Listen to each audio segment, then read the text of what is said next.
প্রিয় শিক্ষার্থীরা, সবাইকে আন্তরিক শুভেচ্ছা। আশা করি তোমরা সবাই ভালো আছো। আজকে আমাদের পদার্থবিজ্ঞান প্রথম পত্রের গতিবিদ্যায় অধ্যায়টি আলোচনা করব। এই অধ্যায়ের একটি গুরুত্বপূর্ণ টপিক হলো প্রাস। আজকের পাঠের বিষয়টাই হলো প্রাস। মানে প্রাস বা প্রক্ষেপক বা নিক্ষেপক কি? কোনো একটি বস্তুতে যদি অনুভূমিকের সাপেক্ষে তির্যকভাবে শূন্যে নিক্ষেপ করা হয় তাহলে সেই বস্তুটিকেই প্রাস বলা হয়। এবং এর যে গতিপথ সেটাই হলো প্রাসের গতি।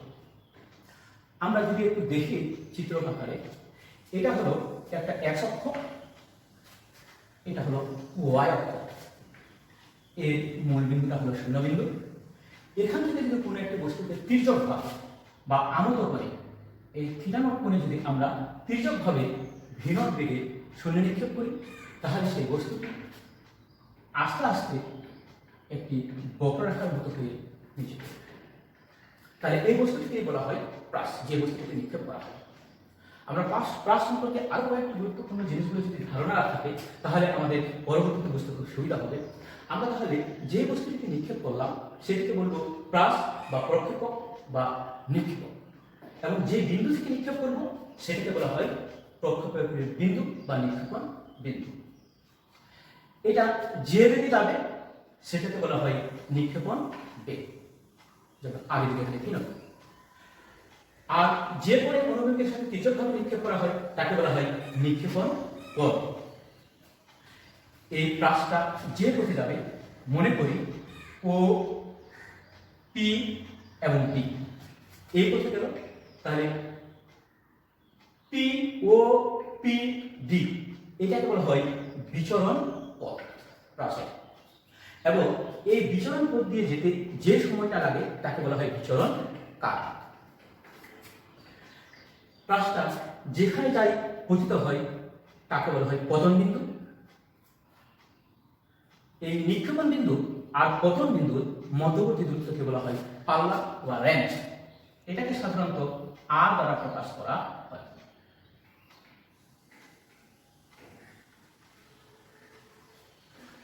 আমরা কোন তলের সাপেক্ষে? OX তলের সাপেক্ষে আমরা বস্তুকে নিক্ষেপ করতেছি, এই জন্য এটাকে বলা হয় প্রসঙ্গ তল। আমরা এই প্রাসের কিছু বৈশিষ্ট্য সম্পর্কে আলোচনা করতে পারি। এই প্রাসটা একটা বস্তু নিক্ষেপ করে দিলাম, তাহলে এই বস্তুর বৈশিষ্ট্য হলো কি যে সবসময় প্রাসটাকে অভিকর্ষ বলটা তার নিচের দিকে টানে, এটা একটা বৈশিষ্ট্য।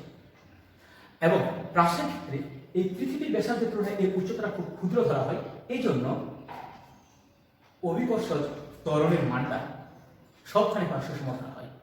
আরেকটি গুরুত্বপূর্ণ বিষয় হলো এখানে বাধা থাকতে পারে বায়ুর বাধা, কিন্তু বায়ুর বাধাটাকে উপেক্ষণীয় করা হয়, কারণ বায়ুর বাধাটা ধরা হয় না।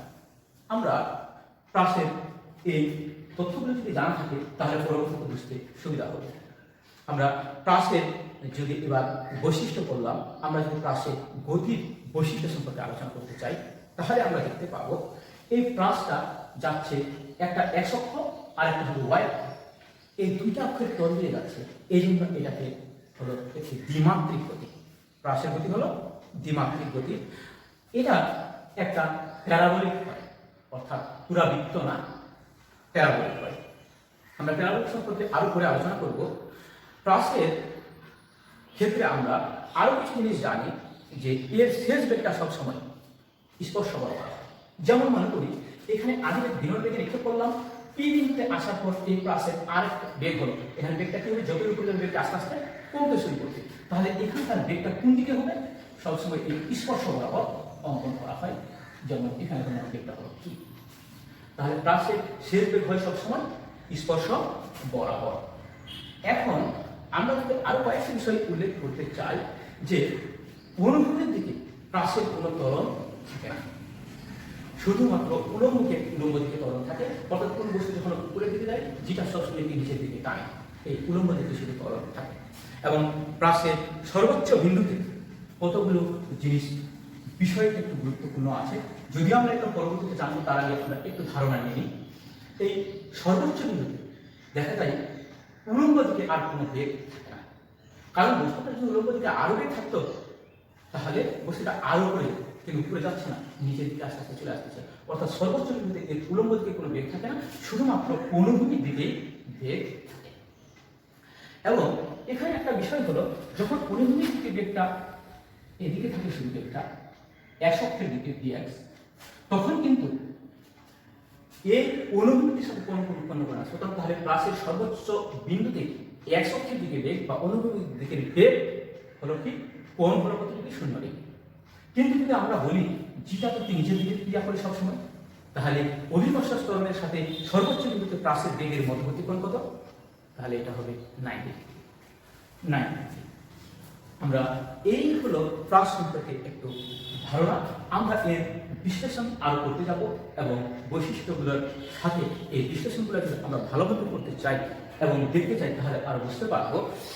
আমরা এবার যে কাজটা করতে চাচ্ছি, যে এই প্লাস এখানে হলো দুইটা মাত্রা বা দুইটা দিক আছে, কিন্তু একটা বিষয় হলো আমরা এর আগে কিছু করছি আমরা, যেমন একটি অক্ষের দিকে,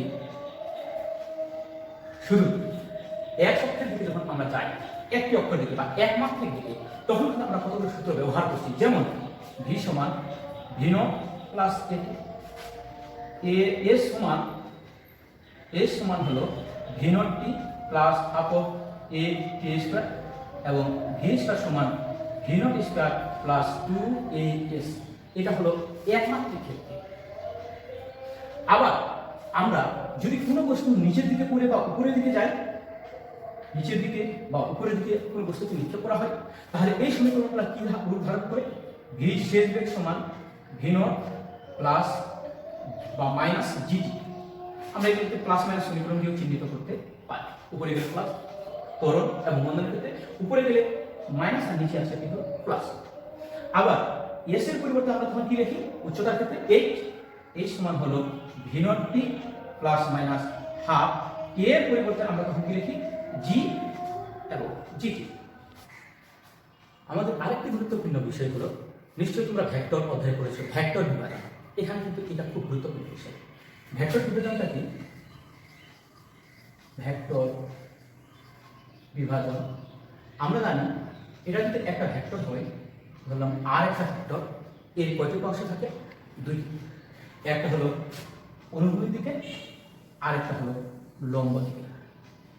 যদি মনে করি যে এই লব্ধিটা এস অক্ষের সাথে কোণ উৎপন্ন করলো, তাহলে এই দ্বিতীয় অংশ হলো, একটি হলো এস অক্ষের দিকে হলো লব্ধির cos θ, তাহলে এদিকের মানটা হবে লব্ধি আর cos, আর উলম্বের অংশটা হবে লব্ধি sin।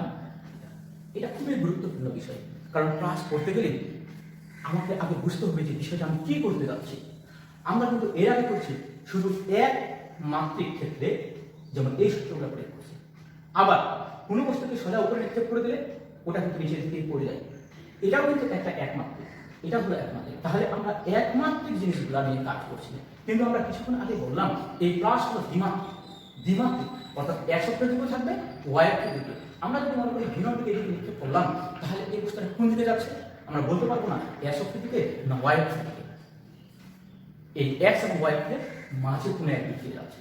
তাহলে এই বস্তুটার গতি কোনো দিকেই হচ্ছে না, এই দিকেও হচ্ছে না, এস অক্ষের দিকেও হচ্ছে না, ওয়াই অক্ষের দিকেও হচ্ছে না। তাহলে নিশ্চয়ই এটার সমাধান বা এর গুরুত্বপূর্ণ অংশগুলো যখন আমরা সলিউশন করতে যাব, তখন কিন্তু আমরা এটাকে আর বিশ্লেষণ করতে পারবো না। তাহলে এটাকে যদি আমি সুন্দরভাবে উপস্থাপন করতে চাই বা বলতে চাই যে এই অক্ষটাকে দুই ভাগে আমাকে ভাগ করে নিতে হবে, যেমন এস অক্ষের দিকে আর ওয়াই অক্ষের দিকে। এই দুইটা অংশে যদি আমি ভাগ করে নিতে পারি, তাহলে আমার এই জিনিসগুলো সলিউশন করা খুব সুন্দর হয়ে যাবে এবং বুঝতে সুবিধা হবে।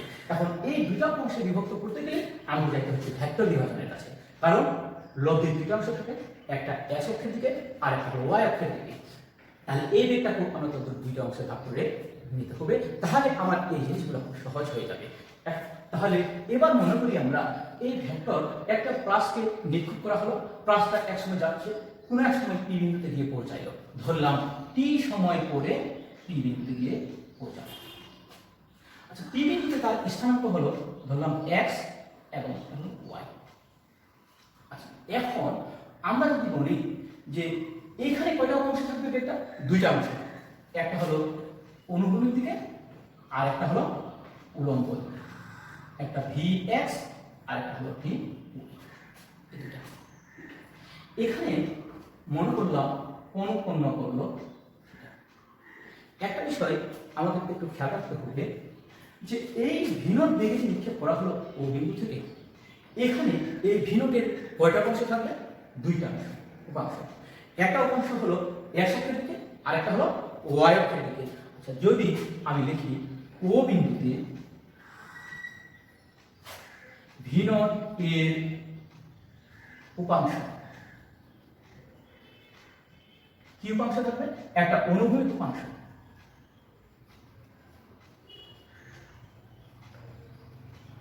আর একটা থাকবে উলম্ব উপাংশ। অনুভূমিক উপাংশটা হলো, আমরা জানি অনুভূমিক উপাংশ হলো লব্ধির cos θ, তাহলে লব্ধির হলো এখানে ভিনট, তাহলে এদিকের উপাংশটা হবে লব্ধির cos θ। তাহলে এটাকে যদি আমি ভি এক্স নট লিখি অর্থাৎ শূন্য বিন্দুতে লব্ধির cos θ, তাহলে ভিনট cos θ। আর উলম্ব উপাংশ ওয়াই নট, অর্থাৎ ওয়াই এর দিকে ওয়াই শূন্য বিন্দুতে ওয়াই এর সমান হলো ভিনট সাইন থিটা। তাহলে ও বিন্দুতে থাকলো দুইটি উপাংশ। একটা বিষয় হলো যে টি সময় পর বস্তুটা পি বিন্দুতে গেল, এই পি বিন্দুতে আবার কয়টি উপাংশ থাকবে? এখানেও দুটি উপাংশ থাকবে। তাহলে টি সময় পর অনুভূমিক উপাংশ, এখানে ভি এক্স সমান এই ভি এ থাকবে ভি এক্স নট হবে, আর এটা হলো ভি নট কস থিটা। কারণটা হলো কি, এখানে আরেকটা বিষয় হলো যে এক্স অক্ষের দিকে কোনো ত্বরণ থাকে না প্লাসের ক্ষেত্রে, শুধুমাত্র ওয়াই অক্ষের দিকেই ত্বরণ থাকে। সুতরাং এক্স অক্ষের দিকে যেহেতু ত্বরণ নাই, সুতরাং এতে কোনো বেগের পরিবর্তন হবে না। এই ও বিন্দুতে যে বেগটা হবে এক্স অক্ষের দিকে, এই পি বিন্দুতে গেলেও এক্স অক্ষের দিকে বেগটা ওইটাই হবে। যদি আবার এই বিন্দুতে যাই, ওখানেও বেগটা একই হবে। প্রথম অন্য যেখানে এই বিন্দুতে আসে, এখানেও বেগের মানটা সবসময় একই থাকবে, অর্থাৎ অনুভূমিক দিকে বেগের কোনো উপাংশের পরিবর্তন হবে না। আর টি সময় পর উলম্ব উপাংশ V Y naught, V Y naught, V Y সমান হবে ভি নট। এখানে একটা বিষয় হলো যে টি সময় পর এখানে গেল, তাহলে উলম্ব দিকে গেল, উলম্ব দিকে যদি যাই তাহলে আমরা এখানে নিশ্চয়ই কি হচ্ছে, তাহলে একটা দূরত্ব গেল, তাহলে এখানকার একটা আগে বেগ, এখানকার একটা শেষ বেগ। আমরা যেহেতু বেগ বের করবো, উলম্ব বেগের উলম্ব উপাংশ, বেগের উলম্ব উপাংশ, তাহলে এখানকার বেগ। এখানে আমরা এই জিনিসগুলো নির্ণয় করার জন্য এরকম একটা চিন্তা ভাবনা করবো, সবসময় একটি রেখা নিলাম, উলম্ব বেগ নির্ণয় করবো। তাহলে এখানে আদি কত বেগ? আগে কিন্তু আমরা জানি সবসময় উলম্ব উপাংশের আদি হলো ভি নট সাইন থিটা। তাহলে এটা হলো ভি নট সাইন থিটা। এখানে যাই হলো কি শেষ বেগ, শেষ বেগ হলো কি লিখলাম ভি ওয়াই। তাহলে এখানে ত্বরণ কি ছিল? যেহেতু উপরের দিকে যাচ্ছে, তাহলে ত্বরণ হলো কি জি, এই ত্বরণ হলো। এখানে একটা জিনিস খেয়াল করতে পারি, এটা উপরের দিকে যাচ্ছে, তাহলে এটা ভেক্টরটা উপরের দিকে, আবার এটাও কিন্তু উপরের দিকে ওয়াই অক্ষ, কিন্তু জিটা কাজ করতেছে কি নিচের দিকে। তাহলে আমরা সহজে এখানে এই সূত্রগুলো প্রয়োগ করতে পারি। ভি সমান ভি নট প্লাস এটি আসছিল, তাহলে এখানে আমরা শেষ বেগ হলো কি এখানটা ভি ওয়াই, আদি বেগ তাহলে কি ছিল? আদি বেগ হলো তাহলে এটা V naught sine theta not. এখানে হলো এ কি, এর পরিবর্তে কি লিখবো জি, আর সময় লিখবো কি টি। দুইটা ভেক্টর উপরের দিকে, একটা ভেক্টর ক্রিয়া করতেছে নিচের দিকে, যেদিকে বেশি ভেক্টর, যেদিকে কম্পোনেন্টগুলো বেশি থাকে সেদিকে আমরা প্লাস দেবো। তাহলে এই দুইটা হলো প্লাস, জিটা হলো কি তাহলে মাইনাস। তাহলে আমরা লিখতে পারি জির মানটা মাইনাস। এই যে এটা হলো তাহলে এই টি সময় পর এই বিন্দুতে যাওয়ার ফলে দুইটা উপাংশকে বেগের দুইটা অংশ পাবো, একটা ভিএক্স আর একটা ভিওয়াই। এই ভিএক্স আর ভিওয়াই এইভাবে আমরা নির্ণয় করতে পারবো। আমরা তাহলে এই পি বিন্দুতে ভিএক্স আর ভিওয়াই বের করলাম। যদি আমরা এখন ভি বের করি, তাহলে ভি সমান হবে √v X square plus V Y square. এটাই হলো এই টি সময় পর বেগ নির্ণয়ের সূত্র। এই সূত্রটাকে আমরা অন্যভাবেও নির্ণয় করতে পারি। সহজভাবে এভাবে দিলাম, এটা পূর্ণাঙ্গ রূপটা ছিল এরকম। আমরা যদি এটাকে একটা সামুদ্রিক বানাই, সামুদ্রিকের ক্ষেত্রে আমরা কি জানি, লব্ধি আর সমান P square plus 2pq cos alpha. তাহলে এখানে শুধু vx square plus vy square plus 2vx dy cos alpha. cos alpha বলতে কি, এর মধ্যবর্তী কোণ হতো 90 ডিগ্রি। 90 ডিগ্রি মান কি হতো, এটা সম্পূর্ণ শূন্য হয়ে যেত। এই জন্য ওইটুকু লিখে নিই, শুধুমাত্র v সমান √vx square plus vy square. এবং এই টি সেকেন্ড সময় পর যখন প্রাসটা বা বস্তুটা পি বিন্দুতে গেল, তখন তার দিকটা কি? আমরা দিক বলতে সবসময় জানবো যে যে কোনো একটি ভেক্টরের সাপেক্ষে কত কোণ উৎপন্ন করে যাচ্ছে। ধরলাম x অক্ষের সাথে থিটা কোণ উৎপন্ন করে গেছে, তাহলে এর দিক হলো tan থিটা। tan থিটা সমান হলো প্যারালম্ব ভূত, আমরা জানি লম্ব ভাগ ভূমি। আমি যদি এটাকে আমি যোগ করে দিই, তাহলে এটা হলো লম্ব আর এটা হলো ভূমি, তাহলে vy ভাগ dx। এটা একটা অন্য কথাও আমরা করতে পারি, ওই যে ভেক্টরে আছে tan থিটা সমান q sin আলফা, নিচে p plus q cos alpha, ওইটা বসিয়ে দিলে এই বই চলে আসবে। এক কথায় আমরা লিখতে পারি থিটা সমান হলো tan ইনভার্স vy ভাগ vx। আমরা এটার সাহায্যে, এই একটা সূত্রের সাহায্যে আমরা বেগ নির্ণয় করতে পারবো নির্দিষ্ট সময় পর, এবং কোণটাও নির্ণয় করতে পারবো, অর্থাৎ দিকটা নির্ণয় করতে পারবো। আমরা এবার একটি এই সম্পর্কে একটি অঙ্ক করব, তাহলে বিষয়টি পরিষ্কার হয়ে যাবে। দেখি, একটি বস্তুকে ভূমির সাথে 30 ডিগ্রি কোণে 30 মিটার পার সেকেন্ড বেগে নিক্ষেপ করা হয়। 1 সেকেন্ড পর বস্তুটির বেগের মান এবং দিক নির্ণয় করে। 1 সেকেন্ড পর, অর্থাৎ কিছু সময় পর, এখানে দুইটা বিষয় আছে। 1 সেকেন্ড পর এখানে একটা সর্বোচ্চ বিন্দু আছে, সর্বোচ্চ বিন্দুর আগেও থাকতে পারে, সর্বোচ্চ বিন্দুর পরেও চলে যেতে পারে। তবে আমরা সর্বোচ্চ বিন্দুতে যেতে কত সময় লাগে এইটুকু যদি আমরা নির্ণয় করি, এটা আমরা পরে আলোচনা করব। ওইটা যদি সময়টা কম হয় তাহলে এটা ঊর্ধ্বমুখী, আর যদি ওইটা পরে হয় তাহলে ওটা হবে নিম্নমুখী। আমরা বস্তুটাকে যখন এই বেগে নিক্ষেপ করা হলো, কত সময় 1 সেকেন্ড পর বস্তুটিকে, তাহলে এখানে দেখো টি সমান হলো 1 সেকেন্ড। বিষয়টাকে একটু যদি চিন্তা ভাবনা করি, ঠিক এটার সাথে তুলনা করি, এইখান থেকে গেল এইখানে কত সময় পর, টি সময় পর, তাহলে এখানে যে টি সময় সেটা হলো 1 সেকেন্ড। এখানে যাওয়ার পর কত করে গেল, থিটা, তাহলে থিটার মানটা হলো 30 ডিগ্রি। কত বেগে, ভি নট বেগে, ওর মানটা দেওয়া আছে। আমরা তাহলে বেগ যেহেতু নির্ণয় করতে বললো, 30 সেকেন্ড পর ধরলাম বস্তুটা পৌঁছাইলো এইখানে, এইখানে তাহলে তার বেগ হবে কি, ভি। এর কয়টি অংশ থাকবে, দুইটা, একটা হলো vx আর একটা হলো vy। একটা হলো vx আর একটা হলো vy, দুইটা অংশ থাকবে। এই দুইটা অংশ তুমি কিভাবে নির্ণয় করবে, এই কৌশলটুকু যদি তুমি তাহলে এখানে ভালো করে বুঝে নিতে পারো, তাহলে পরের অঙ্কগুলোর জন্য খুব সহজ হয়ে যাবে।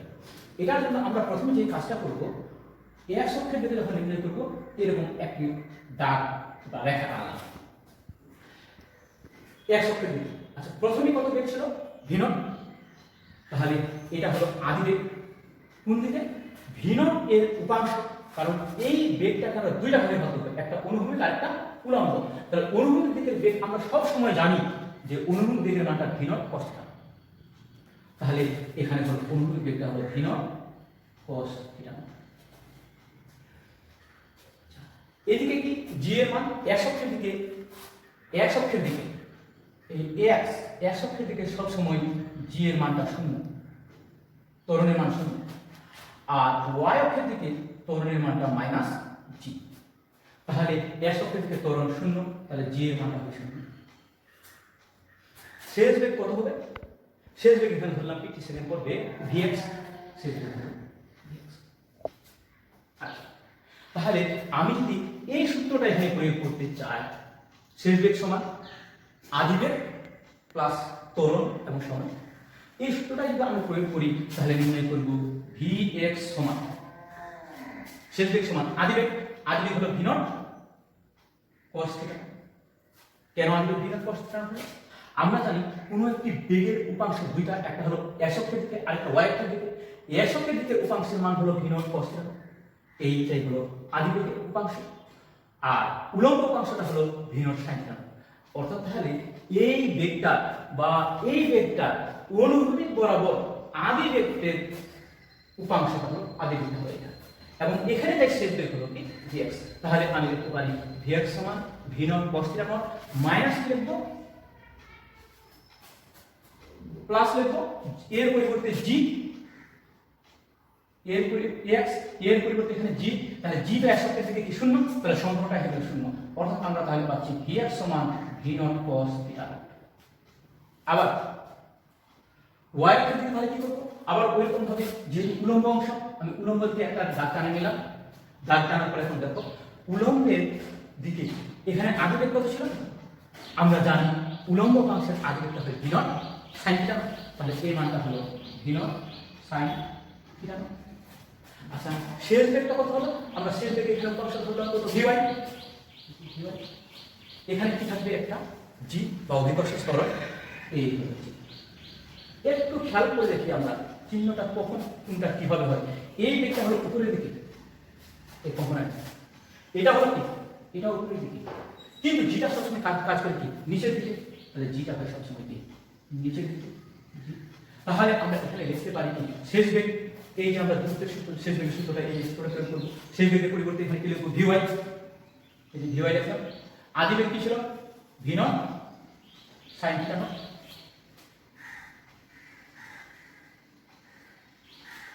এবং v naught sin theta not এবং এই মাইনাস, কারণ y এর দিকে যেটা হবে মাইনাস আর t। এই যে এই সূত্র এবং এই সূত্রটা দিয়ে আমরা তাহলে vx এর মানটা একবার পেয়ে যাব, একবার vy এর মানটা পেয়ে যাব। যদি আমি vx আর vy পেয়ে যাই তাহলে আমরা এই বেগের সূত্র v সমান লিখতে পারি √vx square plus vy square. এই সূত্র যদি আমরা বসাই দিই তাহলে বেগের মানটা নির্ণয় হয়ে যাবে। এইভাবে আমরা সাধারণত কোনো একটি বস্তুর কিছু সময় পর বেগ কি হবে বেগ নির্ণয় করতে পারি। আরেকটা যদি আমরা দিক নির্ণয় করতে চাই তাহলে এখানে সূত্র কি ছিল tan থিটা। tan থিটা সমান তাহলে vy বা vx। এই সমীকরণে যদি আমরা মানগুলো বসাই দিই তাহলে আমাদের মান এবং দিক অতএব tan থিটা থিটা সমান হলো tan ইনভার্স vy vx। এখান থেকে মানটা বের করলে আমাদের একটা রেজাল্ট চলে আসবে। এইভাবে আমরা সাধারণত একটা কাজ করতে পারি। এখন অনেক সময় হয় কি যে বস্তুটা উপর থেকে নিচে নামার সময় যদি এই কোনো একটা বিন্দুতে চলে আসে তখন বেগ নির্ণয় করতে বলা হয়। তখন কিভাবে আমরা নির্ণয় করব, আমরা জানি এখানকার শেষ বেগ হলো স্পর্শ বরাবর। তাহলে এটা হলো বেগ। এর কয়টা অংশ থাকবে দুইটা, একটা হলো x অক্ষের দিকে যেটা হলো vx আর y অক্ষের দিকে একটা হলো vy। এখানে আমি যদি vx নির্ণয় করতে চাই তাহলে ওই সূত্র একই হবে, vx সমান v naught cos theta naught. আর vy সমান কি হবে, vy সমান হলো v naught sin theta naught. যে এখানে একটা যখন বস্তুটা নিচের দিকে নামতেছে, যেমন এটা উপরের দিকে উঠতেছিল এখন নিচের দিকে নামতেছে, তাহলে জিটা হবে কি তাহলে নিচের দিকে, তাহলে জিটা হয়ে যাচ্ছে প্লাস।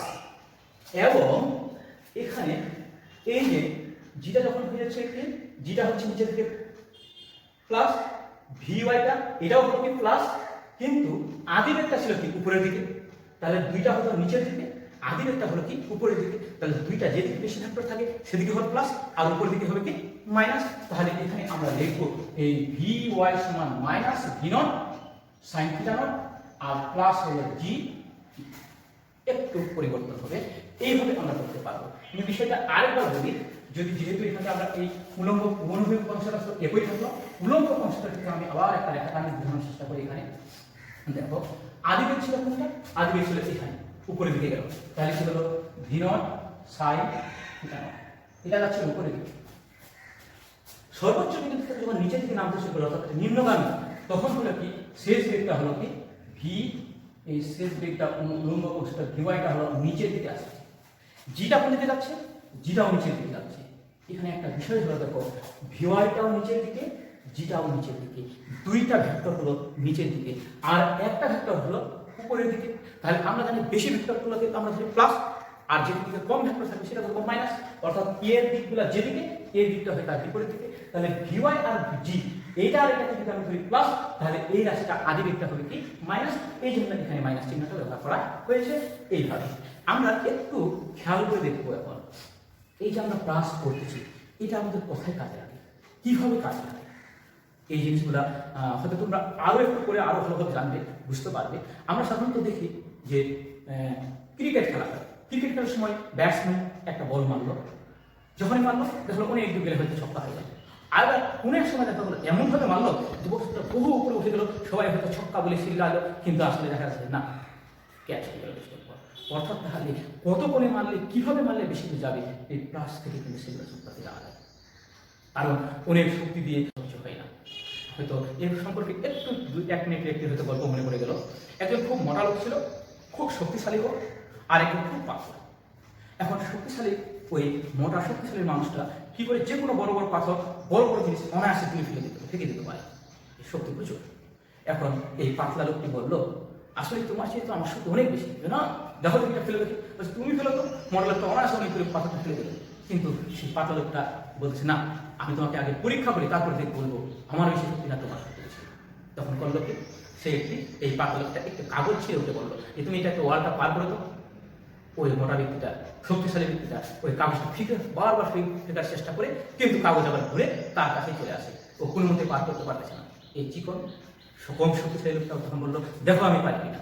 ওই কাগজের মধ্যে একটি পাথর ঢুকাই দিয়ে খুব জোরে ফিকে দিল, ওয়ালটা পার হয়ে চলে গেল। সে বললো যে তোমার চেয়ে আমার বেশি